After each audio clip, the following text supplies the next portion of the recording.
Jadi saudara-saudara, waktu saya dapat laporan, ada penggiling-penggiling padi yang nakal-nakal.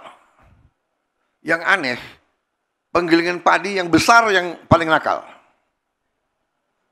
Oh begitu. Lo mentang-mentang besar, lo kira pemerintah Indonesia nggak punya gigi. Aku buka Undang-Undang Dasar 1945 pasal 33. Cabang-cabang produksi yang penting bagi negara dan yang menguasai hajat hidup orang banyak dikuasai oleh negara. Saya tanya pendapat Mahkamah Agung. Hakim Agung dengan semua ketua mahkamahnya, dengan semua hakim agung saya tanya. Undang-Undang Dasar 1945, apakah ini sumber hukum tertinggi di Indonesia? Ketua Mahkamah Agung dan semua hakim agung membenarkan sumber hukum yang tertinggi. Kemudian saya tanya, pasal 33 dan ayat-ayatnya dan pasal-pasal lain perlu ditafsirkan atau tidak? Atau bahasa Indonesianya jelas? Dikatakan mereka jelas. Jadi saya tanya kepada semua penasihat saya tanya, apakah beras, apakah penggiling padi adalah cabang produksi yang penting bagi negara dan yang menguasai hajat hidup orang banyak? Apakah beras itu mempengaruhi hajat hidup orang banyak atau tidak? Oh iya, beras. Kalau nggak makan gimana? Jadi menguasai hajat hidup orang banyak. Berarti penggiling padi adalah cabang produksi yang penting bagi negara dan yang menguasai hajat hidup orang banyak. Kalau penggiling padi tidak mau tertib, tidak mau patuh kepada kepentingan negara,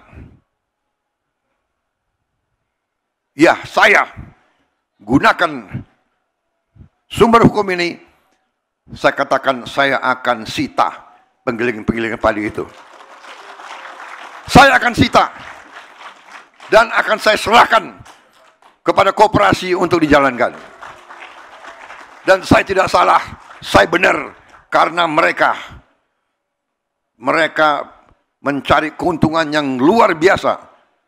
Saya dapat laporan satu penggilingan padi untung tiap panen 2 triliun per bulan. 2 triliun per bulan. Sudah kita terpikirkan, begitu saya keluarkan niat ini, harga langsung naik lagi. Mereka langsung beli 6.500. Oke, berhasil. Dapat laporan lagi, Pak.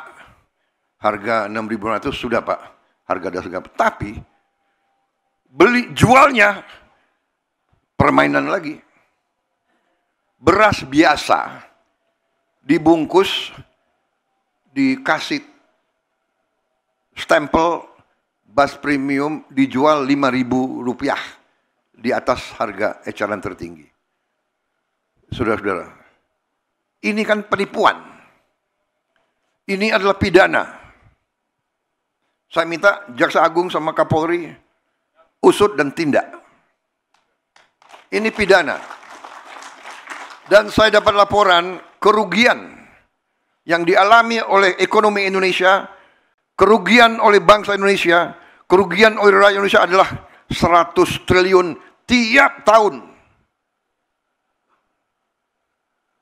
Menteri Keuangan, kita setengah mati cari uang. Setengah mati. Pajak inilah, biaya cukai inilah dan sebagainya. Ini 100 triliun kita rugi tiap tahun. Dinikmati oleh hanya 4-5 kelompok usaha. Saudara-saudara, ini saya sampaikan di acara yang penting ini. Karena di sini banyak bupati, banyak gubernur yang hadir, ribuan kepala desa. Saya anggap ini adalah pengkhianatan kepada bangsa dan rakyat. Ini adalah upaya untuk membuat Indonesia terus lemah, terus miskin. Saya tidak terima. Saya disumpah di depan rakyat untuk memegang teguh Undang-Undang Dasar dan menjalankan segala perundang-undangan dan peraturan yang berlaku. Saya perintahkan Kapolri dan Jaksa Agung usut, tindak,